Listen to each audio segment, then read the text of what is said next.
nisfu Sya'ban itu adalah malam yang mustajab. Karena itu perbanyak doa, perbanyak ibadah. Minimal banyak ibadah dah di malam nisfu Sya'ban itu. Ya salah satunya udah ketika kita berkumpul, kita baca Yasin dah 3 kali. Itu kan bagian dari ibadah kita juga.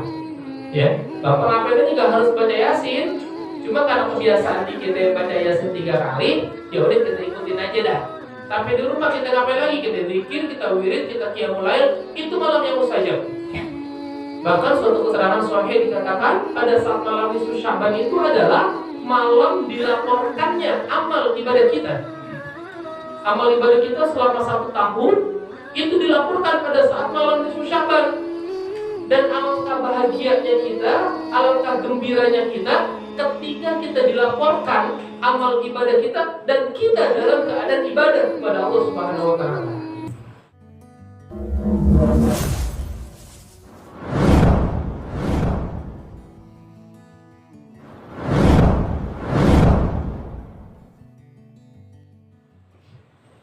Bismillahirrahmanirrahim.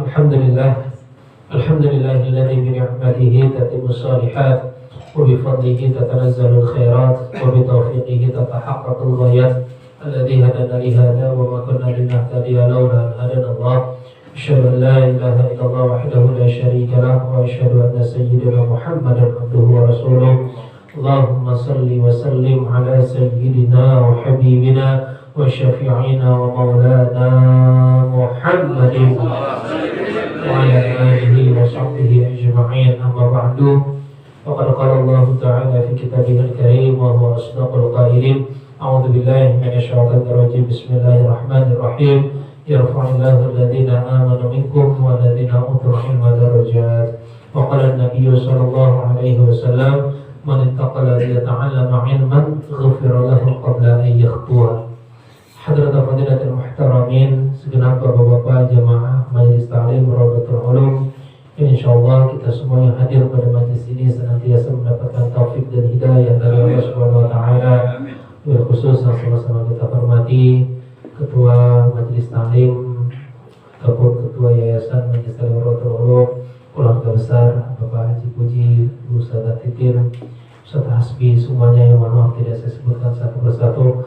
Mudah-mudahan kita semua selalu dalam lindungan Allah Subhanahu wa taala dan kita terus diberikan taufik dan hidayahnya. Amin amin ya Allah ya rabbal alamin. Alhamdulillah, puji syukur kepada Allah Subhanahu wa taala yang mana pada kesempatan malam hari ini Allah masih memberikan kita berbagai macam nikmatnya, nikmat iman, nikmat Islam, nikmat sehat walafiat, sehingga alhamdulillah kita dapat bermuajahah, kita dapat bertatap muka di majelis ini. Mudah-mudahan langkah dan niat kita hadir dan duduk di majelis ini senantiasa mendapatkan pahala yang berlipat ganda dari Allah Subhanahu wa taala. Shalawat dan salam tercurahkan kepada Nabi besar Muhammad sallallahu alaihi wasallam beserta para keluarga, sahabat dan pengikutnya hingga akhir zaman kelak. Mudah-mudahan kelak nanti di yaumul qiyamah kita semua istiqomah dalam menjalankan segala sunnah-sunnah dan ajarannya. Insyaallah di yaumul qiyamah kita semua akan mendapatkan syafaatul uzma. Amin amin ya Allah ya rabbal alamin. Ma'asyiral muslimin, hadirin jemaah rahimakumullah. Alhamdulillah pada malam hari ini kita telah memasuki bulan Sya'ban. Tanggal berapa tadi Pak? Tanggal 12 sekarang ya? 12 Sya'ban. Suatu orang bilang 12, semuanya bilang 12. Jangan mau ikut-ikutan doang. Tanggal bulan Sya'ban kalau tidak ada halangan, insyaallah berarti kita akan melaksanakan nisfu Sya'ban itu pada hari Minggu malam Senin ya.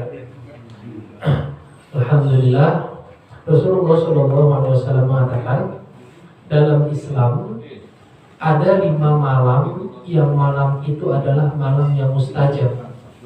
Malam itu adalah malam yang penuh dengan keberkahan. Malam apa saja itu yang mustajab, yang penuh dengan keberkahan? Yang pertama adalah malam Idul Fitri, malam hari raya Idul Fitri. Kalau bahasa kita malam takbiran ya. Ini adalah malam yang mustajab. Ini adalah malam yang penuh dengan keberkahan. Karena itu ketika Idul Fitri sempatkan kita berdoa kepada Allah, minta ampun kepada Allah, baca Al-Quran, walitukabbirullaha ala ma hadakum. Kita telah bertakbir, Allahu Akbar, Allahu Akbar, Allahu Akbar. Banyakin kita minta sama Allah pada saat malam takbiran itu. Karena itu adalah malam yang mustajab. Karena itu adalah malam yang mustajab, godaannya pun banyak. Enggak? Godaan malam takbiran luar biasa. Jarang kita takbiran mau ibadah. Biasanya kita ngapain mau takbiran? Ngecat. Mau takbiran bikin ketupat, kemudian gini segala macam. Itu adalah malam yang mustajab. Kapan lagi? Yang kedua adalah malam hari raya Idul Adha. Berarti idain tuh, 2 id, Idul Fitri dan Idul Adha 2. Nah, yang ketiga ini adalah malam nisfu Sya'ban. Fi lailatin min nisfi Sya'ban. Adapun kalau kita lihat tuntunannya itu Pak, yang namanya malam nisfu Sya'ban, kalau kita pada lihat hadis-hadisnya, itu tidak ada kebiasaan di kita dalilnya. Kalau kita kan kebiasaan nisfu Sya'ban itu ada di masjid, di mushola ngapain? Baca Yasin ya, 3 kali ya. Kita baca Yasin 3 kali. Itu kalau kita lihat rujukannya marojinya kagak ada tuh. Kagak ada tuh kebiasaan malam nisfu Sya'ban tuh kudu baca Yasin 3 kali. Bahkan kalau saya di rumah saya Pak, itu ada yang namanya waktu saya pertama kali pindah ke rumah tuh, nanti mau kita habis baca Yasin 3 kali, kita sholat nisfu Sya'ban. Emang ada ya sholat nisfu Sya'ban ya? Baru lagi nih saya dengar nih. Ternyata bukan sholat nisfu Sya'ban. Yang kita kerjain di sana sholat tasbih. Cuma mereka ngomongnya sholat nisfu Sya'ban. Kagak ada sholat nisfu Sya'ban. Jadi yang kita kerjain itu sebenarnya itu hanya adat kebiasaan kita. Kenapa bisa jadi melestari? Kenapa bisa jadi keterusan? Karena ini adalah kebiasaan baik. Dalilnya dari mana? Dari situ. Bahwasanya malam nisfu Sya'ban itu adalah malam yang mustajab. Karena itu perbanyak doa, perbanyak ibadah. Minimal banyak ibadah dah di malam nisfu Sya'ban itu. Ya salah satunya udah ketika kita berkumpul, kita baca Yasin dah 3 kali. Itu kan bagian dari ibadah kita juga. Ya, Bapak ngapain juga harus baca Yasin. Cuma karena kebiasaan di kita baca Yasin 3 kali, ya udah kita ikutin aja dah. Sampai di rumah kita ngapain lagi? Kita zikir, kita wirid, kita qiyamul lail. Itu malam yang mustajab. Bahkan suatu keterangan sahih dikatakan pada saat malam nisfu Sya'ban itu adalah malam dilaporkannya amal ibadah kita. Amal ibadah kita selama 1 tahun itu dilaporkan pada saat malam nisfu Sya'ban. Dan alangkah bahagianya kita, alangkah gembiranya kita ketika kita dilaporkan amal ibadah kita dan kita dalam keadaan ibadah kepada Allah Subhanahu wa taala. Ya, jadi itu kan dicatat tuh Pak amal ibadah kita setahun tuh. Buku kita tuh ada catatannya tuh selama setahun tuh. Itu dilaporkannya pada saat malam nisfu Sya'ban. Jadi itu ada laporan harian, ada laporan mingguan, ada laporan bulanan. Kayak Bapak kerjaan. Laporan harian kapan? Setiap pagi sama sore kan ya. Kan malaikat kan ganti shift tuh ya. Ada malaikat pagi, ada malaikat sore gitu kan. Karena itu ada beberapa keterangan lah. Yang kalau malaikat pagi mau ganti shift sama malaikat yang jaga malam nih, yang jaga sore nih. Gue pulang dulu ya, kata malaikat yang jaga pagi nih, yang jaga malam nih. Ya udah, ganti shift tuh gantian shift 1 masuk. Shift 1-nya. Ente pas tadi lagi ninggalin, kata shift 1 nih kepada teman yang jaga malamnya, lagi ngapain? Wah, pas tadi gue tinggalin, lagi tidur dia. Udah dicatat lagi tidur, kagak sholat subuh, sama yang shift malam tuh. Nah nanti yang shift malam juga tukeran juga jaganya pada saat sore harinya. Ditanya sama yang 3 sore, pas kita tinggalin habis asar ngapain ya? Belum sholat asar, udah jam 5. Catat lagi belum sholat asar. Nah itu laporan harian. Ada laporan hariannya. Ada laporan mingguan.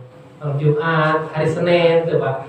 Karena itu kan Rasulullah SAW tuh puasa tuh sering puasa pada hari Senin. Karena di samping hari Senin itu hari kelahiran beliau, hari Senin juga ternyata tempat waktu dilaporkannya amal ibadah kita pada saat mingguannya. Jadi dan aku gembira kata Rasul ketika aku dilaporkan mingguan aku dalam keadaan berpuasa. Jadi kalau Bapak berpuasa hari Senin tuh dalam rangka itu biar nanti pada saat malaikat ngelapor catatan harian kita dalam keadaan ibadah. Kita dalam keadaan berpuasa. Tuh ya. Nah, salah satu yang 1 tahun itu nih malam nisfu Sya'ban. Karena itu sempetin dah malam nisfu Sya'ban untuk banyakin ibadah. Ya udah minimal kalau kita nggak biasa ataupun nggak bisa ibadah di rumah, minimal badan maghribnya kita ikut aja dari musola, ikut aja dari masjid, baca Yasin 3 kali. Di kita lah ada Yasin pertama niatnya untuk apa sih untuk pertama itu? Untuk diampuni dosa-dosa kita ya. Dosa-dosa kita biar diampuni sama Allah. Yang kedua kita biar dikasih rezeki yang halal, kan gitu ya. Yang ketiga kita biar dikuatkan iman Islam kita, biar kita istiqomah mati dalam keadaan husnul khotimah. Itu kita baca niat-niat kayak begitu. Boleh nggak Pak Ustaz? Kan nggak ada dalilnya. Kebanyakan nggak ada dalilnya itu. Dalilnya itu biar kita semangat ibadah. Karena malam itu adalah malam yang mulia. Banyakin dari ibadah. Iya gitu. Nah itu malam nisfu Sya'ban. Yang keempat malam apa? Malam tanggal 1 Rajab. Itu malam yang mustajab tuh. Pada tanggal 1 Rajab tuh bulan kemarin. Karena kenapa? Rajab syahrullah, wa Sya'ban syahri, wa Ramadan syahrul ummati. Kata Rasulullah, Rajab itu adalah bulannya Allah, Sya'ban itu adalah bulanku kata Rasul, dan Ramadan adalah bulan umatku. Karena itu pada saat kemarin bulan Rajab, perbanyaklah kita membaca istighfar. Istighfarnya gimana Pak? Istighfar bulan Rajab? Rabbighfirli warhamni wa tub alayya. Dibaca nggak Pak? Baca tiap sholat. Baca, alhamdulillah. Kalau ingat Pak Ustaz. Kalau nggak ingat mah nggak juga.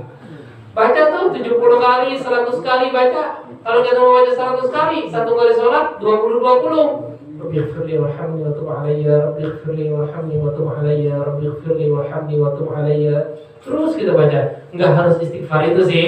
Bapak istighfar puasa enggak hafal. Biasanya istighfarnya yang panjang saya baru hafal. Kayak Sayyidul Istighfar. Ya, Sayyidul Istighfar. Sayyid artinya apa sih? Raja. Ya, tuan, raja di istighfar. Ini luar biasa kalau bapak ini nih. Sayyidul Istighfar. Sayyidul Istighfar kayak gimana? Allahumma anta rabbi la ilaha illa anta khalaqtani wa ana 'abduka wa ana 'ala 'ahdika wa wa'dika mastata'tu a'udzu bika min syarri ma sana'tu abu'u laka bi ni'matika 'alayya wa aqulu bi dhanbi faghfirli fa innahu la yaghfiru dzunuba illa anta. Hafal Pak? Kalau rame-rame Pak Ustaz, lo sendiri mah belum tentu hafal. Itu kita baca tuh, Sayyidul Istighfar, Raja Istighfar kita baca. Tiap hari kita baca misalnya sekali, Masya Allah. Lazim istighfar pada saat bulan Rajab, karena bulan Rajab itu adalah bulannya Allah. Kita mau baca istighfar biasanya kita mau pusat lah, biasa standar gitu mah, istighfar habis sholat aja udah. Ya udah kalau bisanya itu. Astaghfirullahaladzim alladzi la ilaha illa huwal hayyul qayyum wa atubu ilaihi min jami'il ma'asi wadh-dhunub. Udah gitu aja standar aja kita mah. Standar juga kagak hafal Pak Ustaz. Deh, astagfirullahaladzim aja udah. Enggak apa-apa baca astagfirullahaladzim juga, cuma bacanya khusyuk, minta sama Allah. Astagfirullahaladzim, astagfirullahaladzim, astagfirullahaladzim. Benar-benar habis sholat kita minta astagfirullahaladzim ya Allah, ampunkanlah dosa-dosaku ya Allah. Kita minta sama Allah. Sayangnya kita bisa doa khusyuk itu kalau kita sholat di masjid atau musola doang. Kalau di rumah mah susah kita doa khusyuk. Benar nggak? Ngalamin gak sih kayak begitu? Kita makanya kalau udah habis sholat di rumah bawaannya buru-buru kelar aja kita. Susah doa khusyuk itu berat di rumah mah. Assalamualaikum warahmatullahi wabarakatuh. Astagfirullahaladzim, astagfirullahaladzim, astagfirullahaladzim, li wali walidayya. Bener gak kalau di rumah makan begitu? Tahu aja makan begitu, saya juga sama. Kadang-kadang makin istighfar saya mengelipat sejadah kalau di rumah mah. Kalau di masjidnya nggak bakal kita kayak begitu. Memang ada di masjid sambil istighfar sambil melepas baju. Gak ada memang kan di masjid astagfirullahaladzim, astagfirullahaladzim. Itulah pokoknya kita nikmat banget lah kalau di sholat di masjid dah. Bener.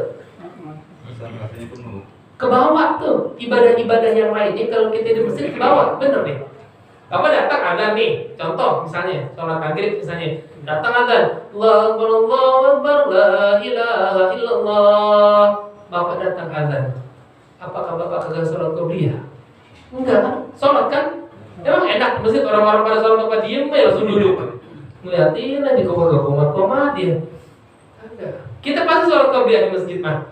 Musola, betul nggak? Habis itu kita sholat fardunya.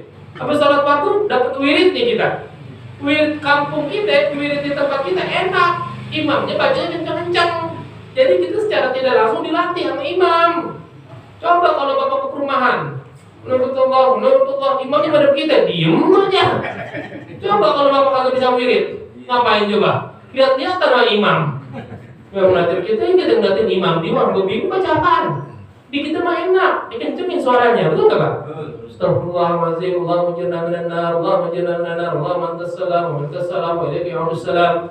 Itu mah kita kagak pernah hafalin doa-doa kayak gitu, tapi karena kita sering ke masjid, karena dari kecil kita dididik sama orang tua kita suruh ke musola, alhamdulillah sekarang mah kita hafal cuma Allahumma antas salam doang mah. Betul nggak kayak gitu? Alhamdulillah didikan orang tua kita dulu, guru ngaji kita dulu galak. Sekarang mah dulu kita hafal gara-gara kagak pernah dibaca lagi, karena kenapa? Pindah ke perumahan sekarang Pak Ustaz. Rumahnya di Depok, tinggalnya di perumahan. Pindah ke sini mah, pindah dari sini, bener ikut kayak begitu. Pas datang ke sini lagi main, celananya dicingkrang, jidat jadi hitam, jenggot ada 3 lembar sekarang. Udah nggak boleh, udah dibilang bidah aja gitu, birit-birit kayak begitu. Zikir-zikir itu udah kagak boleh aja bawahnya, udah kagak demen aja dah. Kan cuma orang-orang kayak begitu ya. Nah, kayak gitu. Jadi alhamdulillah kalau kita selalu berjamaah. Setelah kita baca doa, Subhana rabbiyal azim wa salam, alhamdulillahirabbil alamin, sallallahu alaihi wasallam. Selesai ba'diyah kita. Betul enggak? 1 kali sholat dapat 3 kali sholat tuh gitu. Qobliyah, sholat fardunya sama ba'diyahnya kita dapat. Coba kalau sholat sendiri di rumah, ya tanya bapak kalau sholat isya nih, emang bapak sebelumnya qobliyah dulu? Gua harus sholat isyanya sama 11 Pak Ustaz. Males kita langsung ribet, emang sebelum sholat zuhur bapak qobliyah dulu? Susah.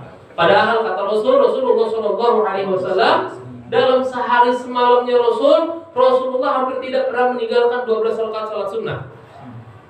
Apa itu sholat sunnah rawatib yang Rasulullah tidak pernah tinggalin tuh? Sholat sunnah rawatib apa aja? Yang pertama rakaatain qabla subhi, 2 rakaat sebelum subuh. Nah ini luar biasa dahsyat ini. Berarti kan kalau 2 rakaat sebelum subuh qobliyah subuh kan? Sekarang mah gampang Pak qobliyah subuh. Gimana kagak gampang, orang subuhnya sekarang siang. Enak kita sebenarnya sekarang, betul nggak? Jam 5 lewat kurang 10 baru aja sekarang mah. Kalau bapak masih kesiangan juga kebangetan kalau kata saya mah. Karena subuhnya siang, kita bangun jam 4:30 pun masih keburu kita qobliyah subuh. Bangun jam 4 apa lagi? Entar Ramadan lebih enak lagi dah. Nikmat dah Ramadan, bener. Ramadan Pak, kita bangun di Ramadan, bulan puasa kita bangun 3:30, kesiangan kita kayaknya Pak. Betul nggak? 3:30 lewat kita baru bangun nih. Masya Allah, gitu baru bangun 3:30. Wah, udah kelagepang, udah belum ngangetin, belum masak, bangunin bocah, bangunin bapaknya, ribet udah 3:30 baru bangun dah. Betul nggak? Itu Ramadan. Di luar Ramadan bangun 3:30 kepagian. Kalau Ramadan kesiangan, di luar Ramadan 3:30 mau 3:30. Udah lebaran aja iman kita diturun lagi gitu. Betul nggak? Sawal aja yang harusnya artinya peningkatan malah turun lagi karena kagak ada sahur. Alhamdulillah Ustaz, saya selama Ramadan kayaknya tahajud pun nggak pernah ditinggal karena lu sahur. Coba dilihat habis Ramadannya begitu juga nggak? Kan artinya harus sesuai dengan Syawal. Syawal itu artinya peningkatan, harusnya meningkat gitu. Alhamdulillah Ustaz, saya mau habis isya selama Ramadan terawih, sholat sunat sunnahnya nggak pernah tertinggal. Lihat habis Ramadan sholat isyanya ada ba'diyahnya ada. Ya, tuh. Jadi Rasulullah nggak pernah tinggal itu 2 rakaat. Rakaatain qabla al-fajri khairum minad dunya wa ma fiha, kata Rasul. 2 rakaat yang dikerjakan sebelum kita azan subuh, setelah kita azan, sebelum kita qomat, Berarti sholat sunnah qobliyah subuh tuh. 2 rakaat doang. Khairun minad dunya wa fiha. Kita bisa kerjain itu, dapat dunia dan sisi-sisinya. Jauh lebih bagus ketimbang kita dapat dunia dan sisi-sisinya. Bisa nggak kejar itu? Insyaallah. Kejar dah, benar. Pak, benar. Kejar sholat sunnah qobliyah subuhnya. Kalau qobliyah subuhnya dapat, insyaallah subuhnya udah pasti dapat. Nah, kali sholat qobliyahnya doang.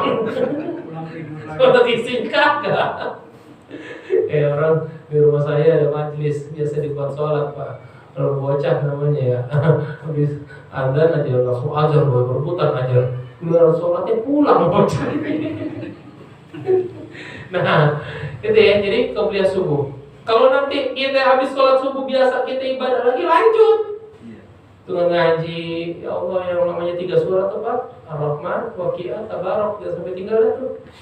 3 aja minimal dah. 3 Quran. Ar-Rahman, Al-Quran, Khalaqal Insan, Al-Mahul Bayan. Apa sih Ar-Rahman itu? Untuk memudahkan kita masuk surganya Allah, biar kita dapat rahmat dan kasih sayang Allah. Kan artinya itu ya? Artinya kasih sayang. Ar-Rahman kan kasih sayang kan? Kita minta kasih sayang Allah terus. Setiap hari kita minta terus dapat tuh Ar-Rahman. Kita baca yang kedua surat Waqiah. Kalau Waqiah udah terkenal buat surat dia gampang rezeki. Betul nggak kayak begitu? Wah, sering banget Ustaz Waqiah sampai hafal Waqiah. Karena kenapa? Hidup kita mah rezeki mulu yang kita pikirin. Betul nggak kayak begitu? Nah, yang ketiga kita baca Tabarok. Barakalladzi biyadihil mulku wa huwa 'ala kulli syai'in qadir. Hadhihi khalqal mauta wal hayata liyabluwakum ayyukum ahsanu 'amala wa huwa 'azizul ghafur. Terus baca doa. Buat apa Tabarok? Meringankan siksa kubur kita. Siksa kubur itu yang begitu lama tuh Pak, yang begitu pahit, yang begitu sempit, yang begitu gelap, bisa kelar tuh, bisa terang tuh. Kalau kita setiap harinya selalu sudah baca surat Al-Mulk. Jadi Bapak minimal punya pegangan dah 3 surat itu. Bisa gak kira-kira? Ya, bismillah ya. Bismillah, benar. Nanti Bapak amalin dah 40 hari aja Bapak gak pernah putus baca 3 surat itu. Lihat ya, ada aja perubahan di diri Bapak. Entah itu perubahan dari ibadah kita, perubahan hati kita jauh lebih tenang, rezeki kita jadi lebih lancar, sama keluarga kita jadi lebih adem, sifat kita tadi pemarah bisa jadi lebih lembut lagi. Dawam itu 3 surat. Kalau Bapak udah dawamin itu, enteng Pak, bener. Gak lama ternyata kita amalinya. Gak sampai sejam, gak sampai setengah jam, kagak. 3 surat mah, ya kayaknya cuma 10 menit, 15 menit kelar itu 3 surat. Betul gak? Tapi kalau bacanya lancar sih. Kalau bacanya kagak lancar ya 2 jam setengah dah. Kita kalau orang udah turun tuh ngajinya udah pada cakap-cakap gini mah. Alhamdulillah. Bener Bang, baca tuh 3 surat tuh. Nah, habis subuh baca itu dah. Wah, cakep banget dah. Habis itu kelar, kelihatan ada sedikit fajar merah. Wah, matahari udah mulai merah dikit nih. Lanjut dah mau sholat isyraq. Oh, apa kata Rasul? Barang siapa yang sholat subuh berjamaah, lanjut dia ibadah kepada Allah sampai dengan datangnya waktu isyraq, kemudian dia 2 rakaat sholat. Cuma sholat 2 rakaat doang pada saat isyraq, usul sunnat al-isyraq atau usul sunnat al-syuruq. Rakaatain lillahi ta'ala, ya Allah saya niat sholat isyraq atau niat sholat syuruq 2 rakaat karena Allah Ta'ala. Dah, baca Fatihah. Suratnya nggak usah panjang-panjang, Fatihah kuliah aja udah. Apa enggak kuliah? Apa rogacoan? Rakaat pertama kuliah, rakaat kedua kulhu. Ya apalagi nih mah. Kulhu. Apal waktu 2 surat doang itu. Rakaat pertama kuliah, kedua kulhu. Itu salat ya Allah paling 5 menit orang kita mah. Apa kata Rasul? Barang siapa bisa mengerjakan kayak begitu, dia ibadah subuhnya, kemudian sholat subuhnya, kemudian dia ngaji di ibadah, kemudian dia lanjut dengan sholat isyraq 2 rakaat, seakan-akan dia telah melaksanakan haji dan umrah. Taman, sempurna kata Rasulullah SAW. Diganjar Pak kita, layak sana kita berangkat haji umrah, sempurna. Haji puji aja baru sekali haji, Bapak tuh 3 kali haji sempurna tuh. Kerjain aja di isyraq. Nah cuma habis sholat isyraq jangan mau dibilang Pak Haji, belonan itu mah. pahalanya aja kayak orang berangkat haji gitu. Berangkatnya tuh kayak gitu 3 kali tuh kita berangkat, sempurna katanya, sempurna hajinya, sempurna kata Rasul. Cuma kita mengerjakan barokah. Habis itu kita kelar ada apa? Ya kalau bapak mau lanjut nih, wah ada kelihatan dikit nih, duha, ya Allah, nggak kelar kita di atas sejadah itu mah. Nikmat banget hidup ya kalau bisa kayak gitu mah. Duha nggak usah panjang-panjang, duha mah 4 rakaat kelar. Udah, cuma istiqomah gitu.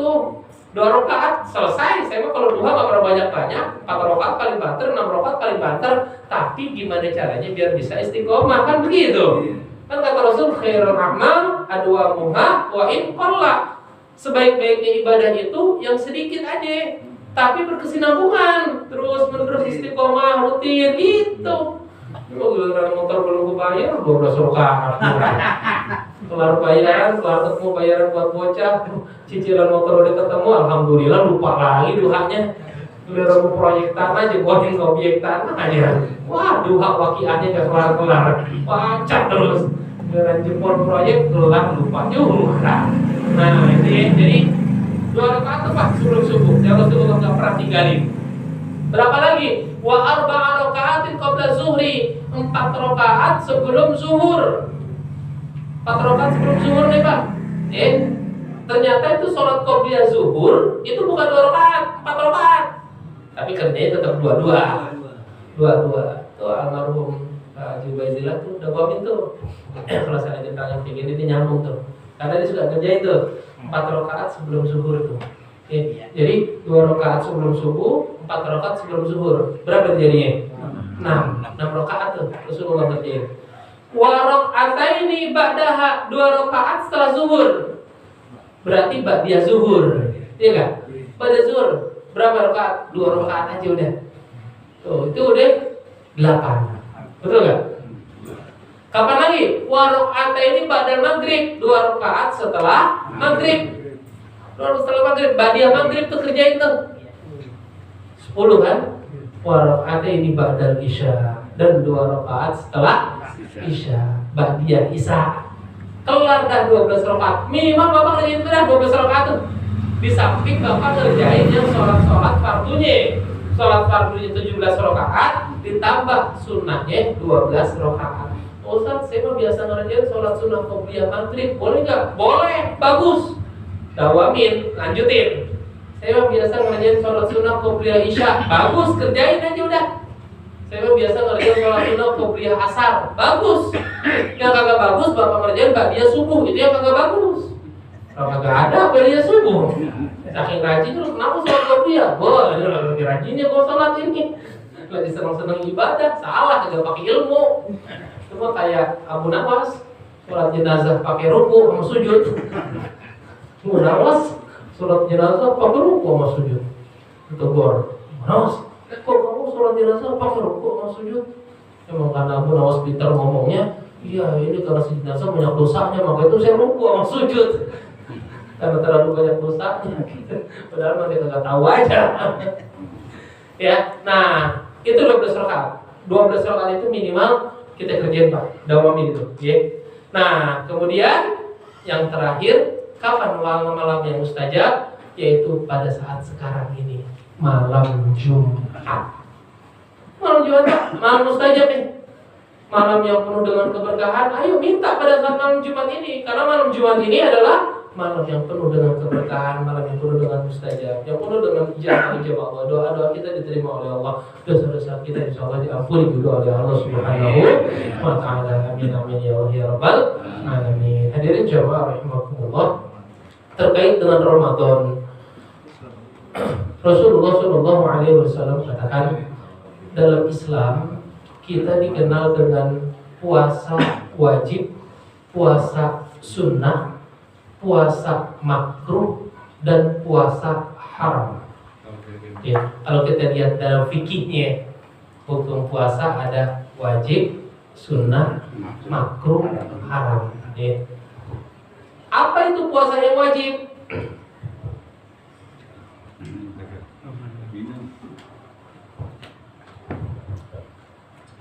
Setengah 10 ya, cepat amat ya. Puasa wajib itu kalau kita lihat dibagi menjadi 3 bagian, Pak. Puasa wajib dibagi menjadi 3. Apa saja puasa wajib? 3. Yang pertama puasa Ramadan. Yang kita kerjain. Kita jelasin satu-satu. Yang kedua yang disebut dengan puasa nadar. Apa tahu puasa nadar? Nadar tahu? Suaminya Musdalifah? Oh, bukan. Itu nasar, Pak Ustaz. Suaminya Musdalifah. Nadar itu janji. Kita punya janji. Apa saja tuh janjinya? Ntar kita jelasin. Yang ketiga, puasa apa? Puasa kifarat. Itu yang wajib. Kifarat itu apa sih? Denda. Denda tuh kifarat. Kita kena denda, kena dam kalau bahasa hajinya mah. Bahasa umrohnya kita kena dam atau kita kena tebusan, kudu nebus. Itu kifarat. Berarti yang pertama kalau kita lihat puasa Ramadan ini wajib. Apa dalilnya? Sama-sama kita apa tuh? Alladzina amanu kutiba alaikumus syiyam kama kutiba alal ladzina min qablikum la'allakum tattaqun. Nah, itu dalilnya. Artinya setiap dari kita wajib melaksanakan puasa Ramadan. Kapan kita diwajibkan puasa Ramadan? Ya kalau kita udah mukallaf. Yang bapak-bapak kita sudah balik, yang ibu-ibu sudah dapat mens, itu wajib. Ustaz, gimana sekarang hukumnya kalau misalnya anak-anak kecil, bocah-bocah pada pinter-pinter sekarang tuh. Anak saya umur kelas 1 SD 7 tahun udah pada puasa. Puasanya hatam lagi, pol lagi. Gimana kagak pol, orang dijanji beli HP malah sama bapaknya. Jadi puasa pol bocah mas sekarang, pinter-pinter Pak ya. Bocah kelas 2 udah pada pol puasanya. Ya Allah, kayaknya mah zaman kita dulu mah kelas 6 masih pada bandel lah kagak puasa.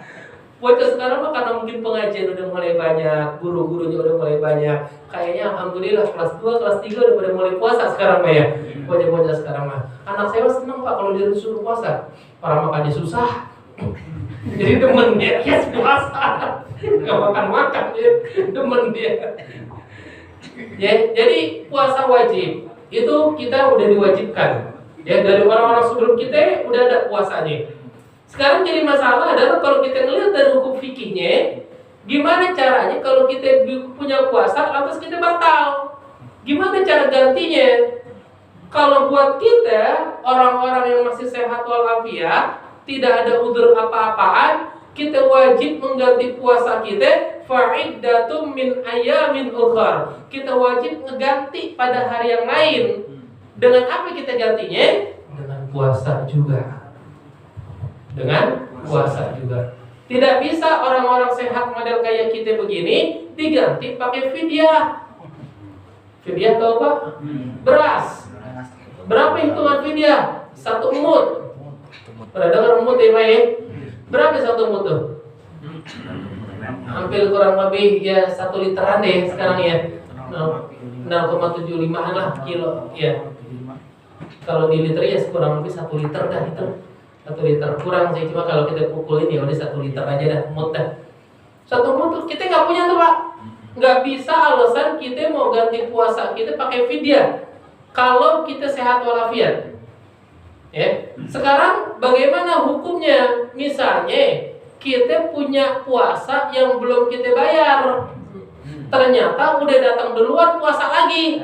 Ramadannya udah datang duluan. Ya kan dulu mah kita mau banyak tuh Pak yang kayak begitu kan. Dulu puasa entar aja bayar ah. Kalau-kalaunya udah Ramadan lagi. Ya apalagi yang dulu Pak, waktu kita masih muda. Wah, banyak kan dosa kita mah dulu Pak. Ada gak puasa kita yang kita tinggalin? Banyak Pak, kagak ngaku aja sekarang. Kadang-kadang saya lagi wudu Pak Ustaz. Pak, saya mau nanya serius nih. Bapak kalau lagi wudu pas puasa ya, sholat zuhur sama asar khususnya, Bapak kumur-kumur gak sih? Kumur-kumur gak? Enggak. Ya enggak sih Bang. Yang kumur-kumur, yang diam gak yang diam? Dengerin aja dah. Pak, kalau Bapak nanya ke saya, kalau saya pribadi, saya gak kumur-kumur zuhur dan asar. Karena kalau saya melihatnya, puasa itu wajib menjaga, kita wajib menjaga puasa kita biar tidak batal. Sementara kumur-kumur dalam berwudu hukumnya sunnah. Menjaga puasa hukumnya wajib. Ngerti nggak?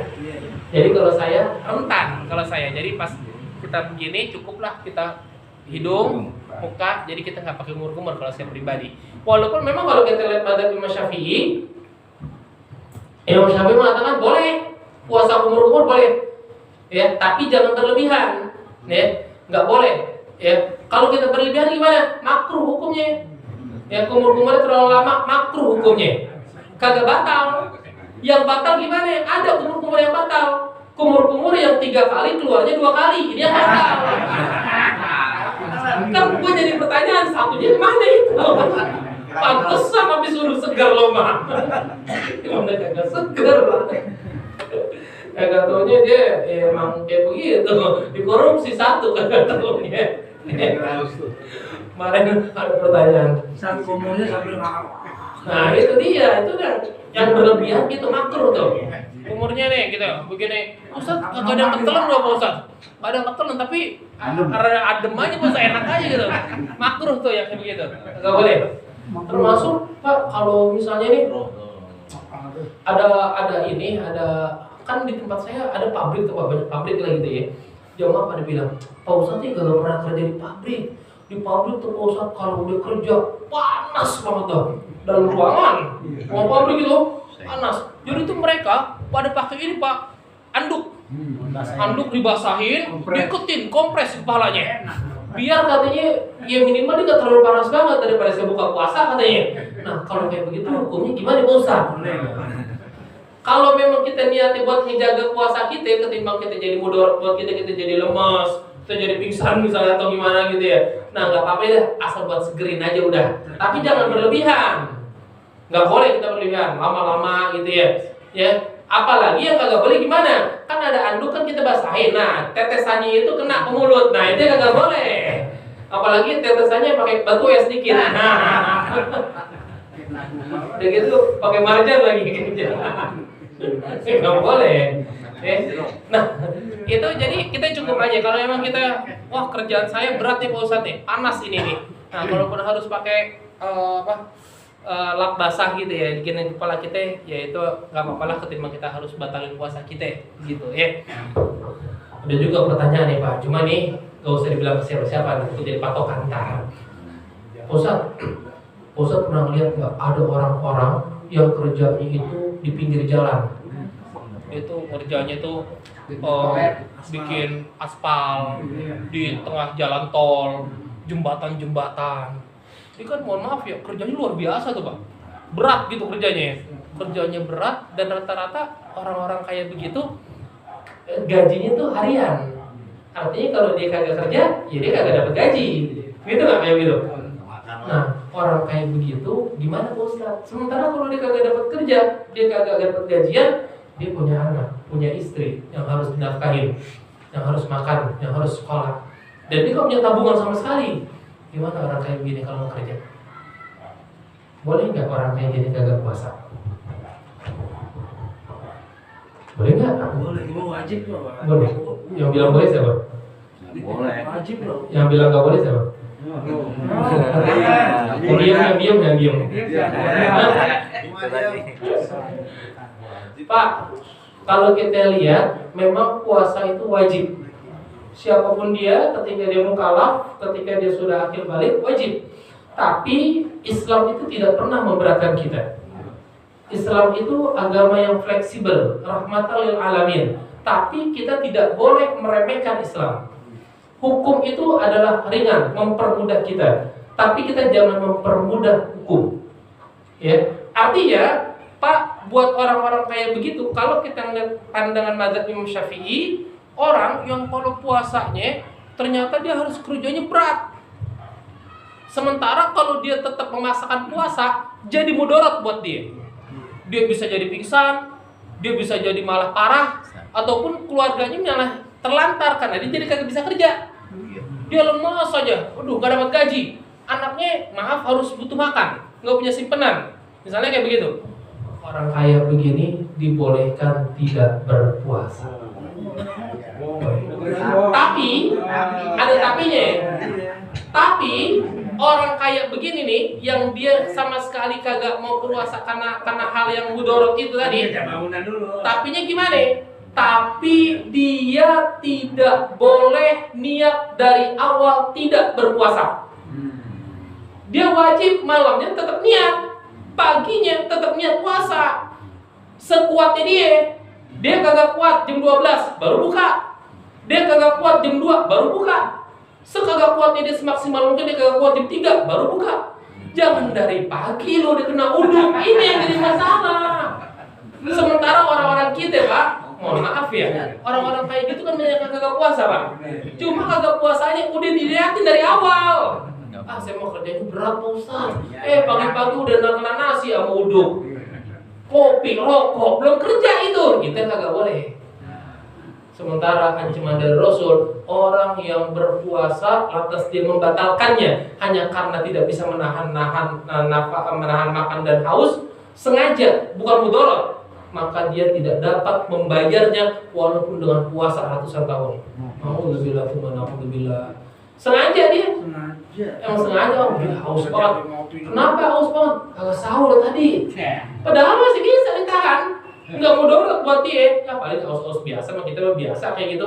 Cari aja masjid, kita mau udah rebahan di masjid, mau kipas angin kelar, bangun azan maghrib. Cuma kalau dia sengaja langsung buka, kita balas puasa kita dengan puluhan tahun gak bakal kebalas. Alhamdulillah.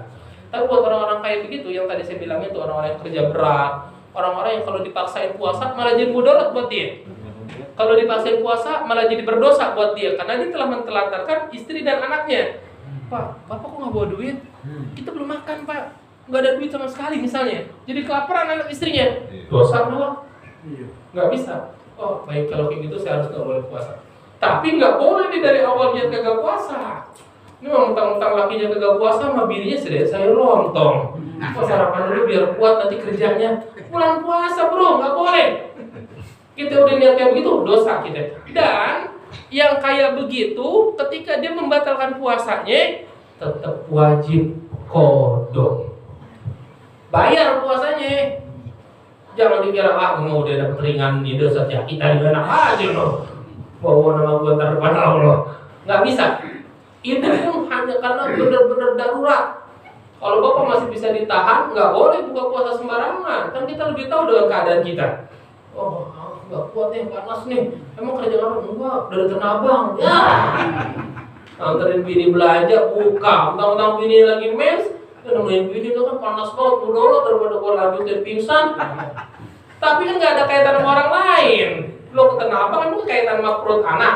Emang kaitan sama perut bini? Kagak ada. Dosa malah kita, dosa besar kayak begitu. Jadi jangan sampai, ya misalnya kita mohon maaf nih kita mau grab nih, dikiasin lah bahasa saya. Wah, atau saja kita nggak apa-apa kalau kita jadi nafkah mau begini-begini segala macam. Wah, saya mah lagi nge-grab ini nih. Wah, garper panas banget nggak boleh, hari orang segala macam. Wah, jadi mah boleh atau saja kita gue bukain lah. Nah, langsung nyari warteg yang ada extra josnya. Wah, ajarin segala macam. Padahal bini masih ada simpenan. Di rumah udah masak, nggak ada yang mudorot gitu loh. Kalau dia lanjutin juga nggak apa-apa. Dosa anak kayak begini. Ya. Yang menjadi boleh gimana itu tadi? Di rumah nggak ada simpenan, gajinya harian. Yang kalau dia nggak kerja nggak dapat, ini baru boleh. Ya. Tidak boleh bayar pakai fidyah.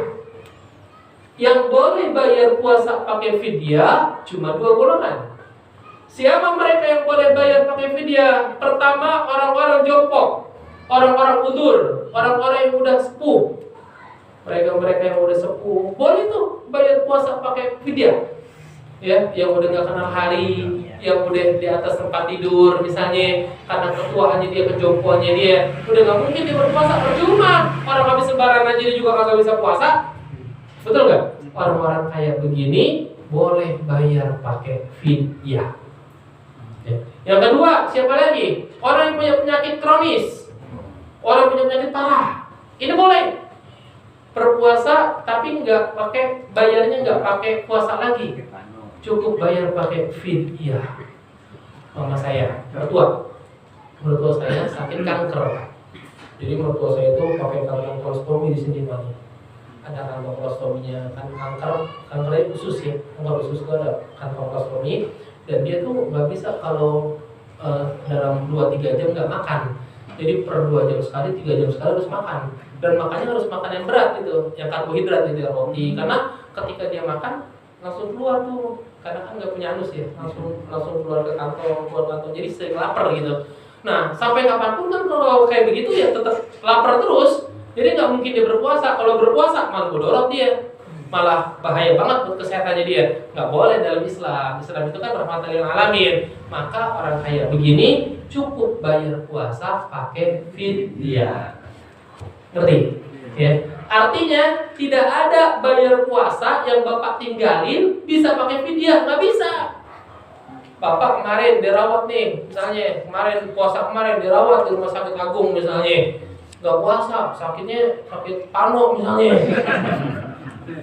Ya enggak kali aja panonya Bapak digarukin terus, sampai koreng, sampai benamah, dioperasi ternyata gitu kan.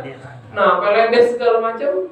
Nah, setelah udah baik, Bapak maunya pakai fidyah aja loh, udah males puasa. Dengan fidyah sedikit terkelar, kagak bisa. Tetap wajib bayar pakai puasa kodok. Kita kudu wajib kodok puasa kita. Berapa hari kita tinggalin, itu wajib kita bayar, Pak. Mumpung masih ada waktu lah, kurang lebih 17 hari ini manfaatin buat bayar nih. Yang masih punya utang-utang kemarin, jangan pura-pura lupa. Emang kalau ditanya puasa, iya Pak Ustaz. Masih ada yang utangnya, udah Pak Ustaz. Saya mau dulu kayaknya 50-50 Pak Ustaz. Setengah doang mau nanya kayaknya. Udah mau dibangunin sama bini, sahur mah makan banyak, buka mah ikut, sampai kantor mah aja ada yang mau ngerokok. Ikutan aja. Boleh nggak Pak Ustaz kalau saya mau biasa nggak kuat puasanya dulu, lemes banget saya kalau puasa Pak Ustaz lah. Saya mau bayar fidyah lah, boleh bayar pakai fidyah. Tapi ada satu syaratnya, kalau Bapak tetap maksain bayar pakai fidyah. Apa syaratnya? Bapak wajib mati dulu. Bener gak? Coba Bapak kalau pas Bapak ada, pernah gak selatin orang meninggal nih, ya Pak sekalian Ustaz ya kalau ngurusin fidyahnya nih, ngangkat fidyahnya, setiap ada 100 liter, 100 kilo, nih kali ini almarhum punya dosa-dosa ninggalin puasanya dia. Nah itu baru boleh dibayarin pakai fidyah. Jadi kalau Bapak malas ganti puasa Bapak, mau pakai fidyah aja, nah Bapak silakan. Dari sekarang pesen sama anak-anaknya. Ntar Bapak kalau mati, Bapak udah nyiapin di beras nih, kumpulin aja dari sekarang. Yang dapat bansos kumpulin dari sekarang berasnya. Beras banget. Ntar keluarin buat Bapak fidyah dulu nih. Walhasil kita puasa yang kita sehat walafiat, tidak ada udzur karena kita udah sepuh, tidak bisa kita bayar puasa kita hanya pakai fidyah.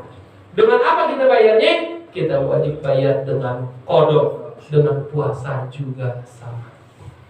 Gimana sekarang hukumnya kalau kita ternyata puasa sampai datang Ramadan, kita belum bayar juga puasa kita? Lupa kita, astagfirullahaladzim. Udah Ramadan lagi, puasa kemarin masih 10 belum gue bayar. Misalnya kayak begitu, 10 dulu belum ngaji di RU misalnya. Wah, saya tahun 2020 saya ngaji di RU baru 6 bulan tobatnya. Misalnya wah 10 doang, 10 hari pertama saya puasa, 20 hari mah kagak ada puasa. Wajib bayar pakai kodok.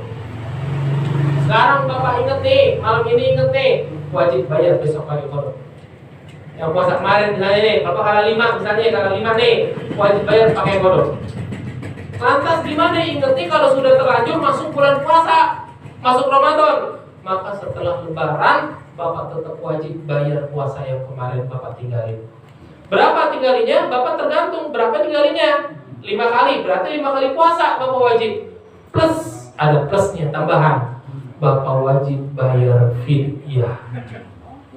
Berapa fidyahnya? Bukan sehari puasa 1 kali fidyah, bukan. Tapi fidyahnya cukup 1 kali Ramadan yang dilewatin.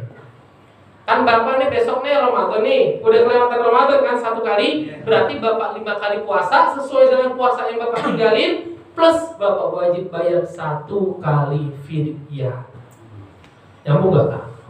Berarti contoh lagi. Bapak tahun 2018 Bapak sakit misalnya, dirawat di RSCM misalnya nih, sakit biasa tipes misalnya dah. Bapak puasa ninggalin 3 hari, 3 hari nih. Sekarang pas saya buka masalah puasa ini, besok Bapak wajib ganti. Wah, sejak baru dari puasa, ya Allah, baru ingat 2018 kemarin saya masih ada kalah puasa, belum saya bayar ya. Maka setelah ini besok Bapak wajib untuk bayar ganti puasa Bapak yang Bapak tinggalan 2018. Berapa gantinya? 3 kali puasa. Plus Bapak wajib bayar fidyah. Berapa fidyahnya? 1 kali. 1, 3, 2. 1, 3, 2. Apa? Catat nih. Ngomongnya tadi paham. Coba kita lihat. Pak, 2018 kemarin Bapak salah, Bapak sakit nih 3 kali Bapak ganti. Berarti kan sekarang inget ya, besok Bapak kudu puasa 3 hari ini. Plus Bapak bayar fidyah. Berapa fidyahnya? Tinggal di 1, 2, 3, 4 lagi sekarang. Sekarang Bapak tinggal hitung aja 2018 kemarin berapa kali Ramadan yang udah dilewatin? 2018, ingat berapa? Berarti 2019, 2020 enggak pakai 21. Kan 21-nya belum kan Ramadan. 2 kan 18, berarti kan 19, 20 udah. 21-nya kagak, kan belum masuk Ramadan. Beda halnya kalau Bapak ingatnya habis lebaran besok nih. Ya Allah, sejak ngomongin puasa 2018 kemarin masih ada utang nih. Nah, baru fidyahnya bayarnya 3 kali karena udah ngelewatin 3 kali Ramadan. Ngerti gak? Nyambung? Coba kalau Bapak kalah 2015, kalahnya cuma sekali 2015.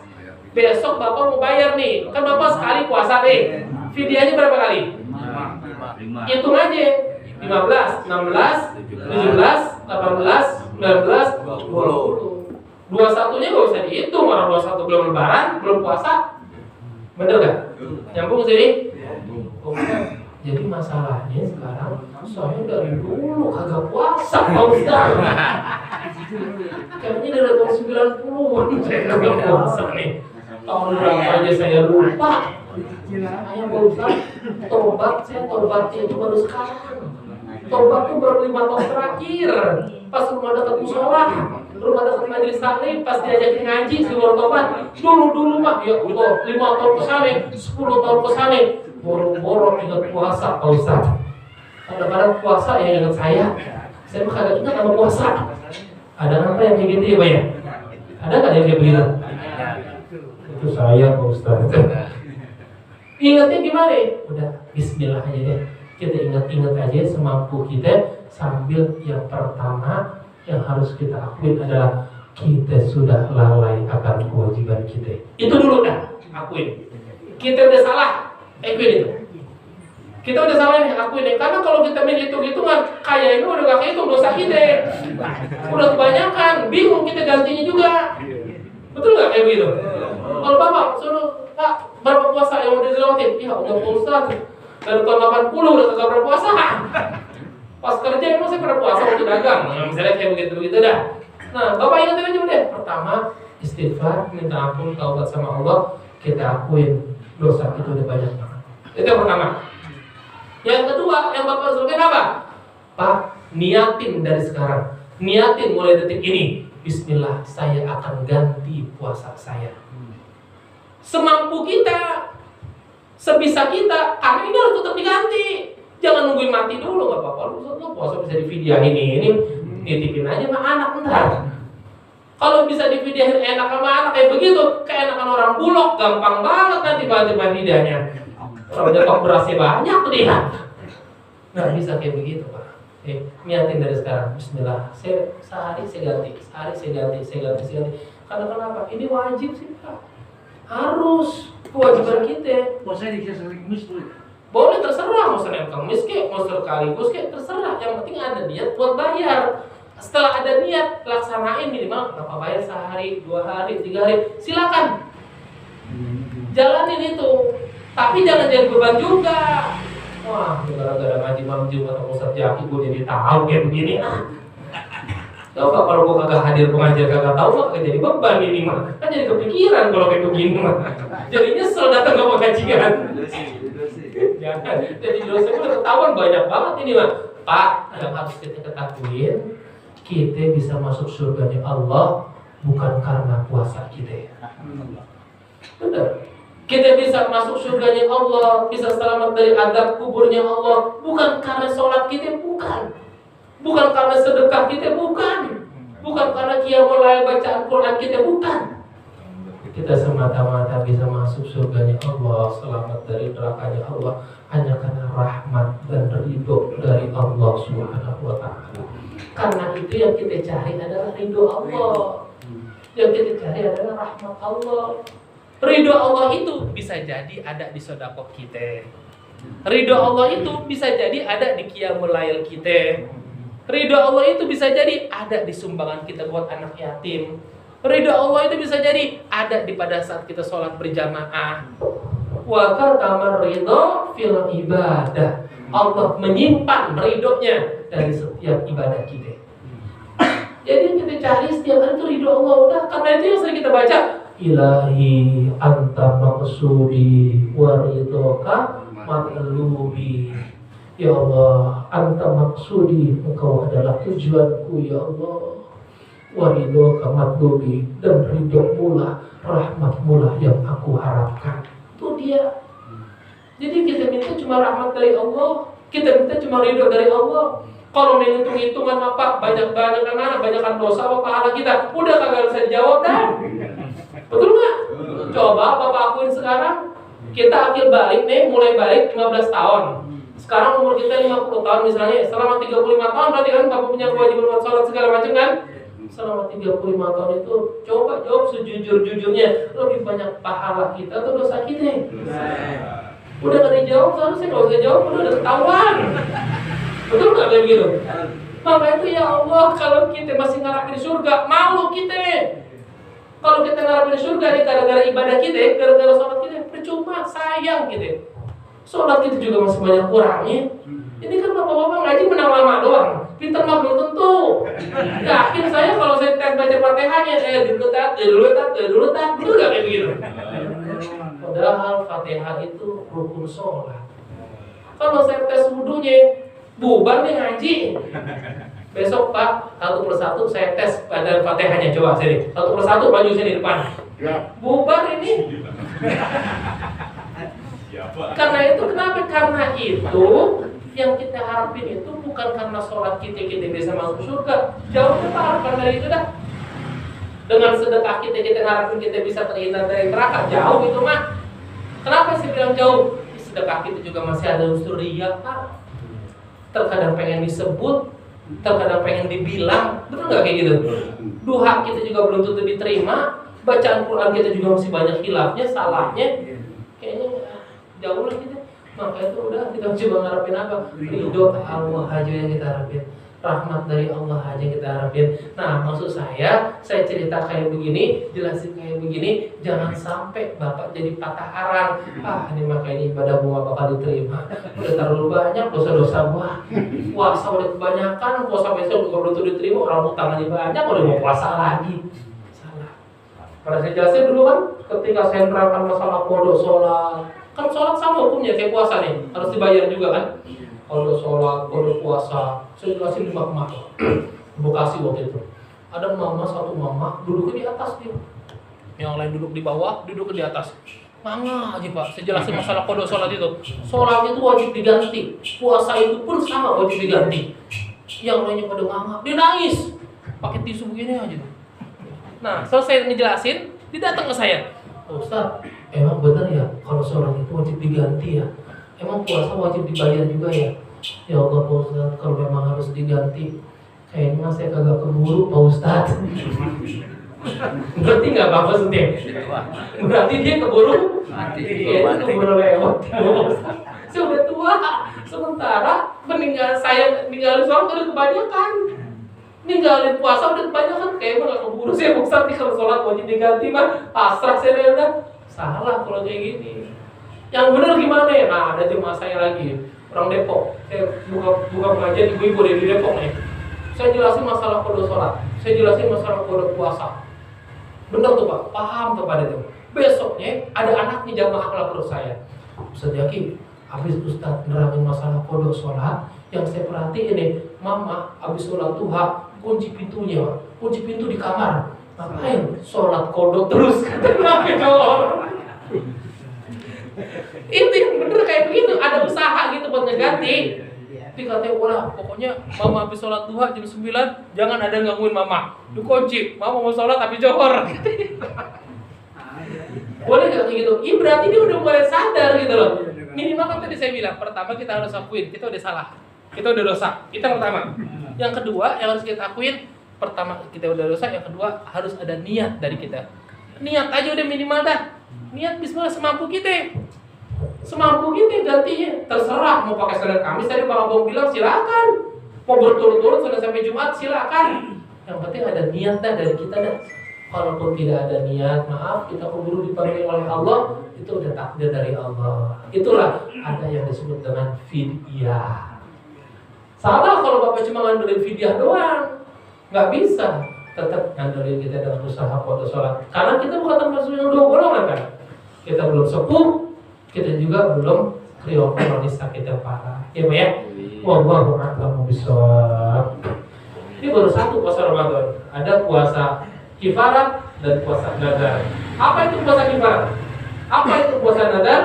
Insya Allah kita bahas habis lebaran. Amin ya rabbal alamin. Kita semua terus diberikan kesehatan oleh Allah Subhanahu wa taala, mengampuni segala dosa-dosa kita, Allah terima segala amal ibadah kita, Allah sehatkan ibadah kita sampai nanti bulan Ramadan. Mudah-mudahan kita dapat beribadah semaksimal mungkin. Mudah-mudahan iman kita terus diberikan istiqomahan oleh Allah. Pada akhirnya mudah-mudahan kita semua mati dalam keadaan husnul khatimah.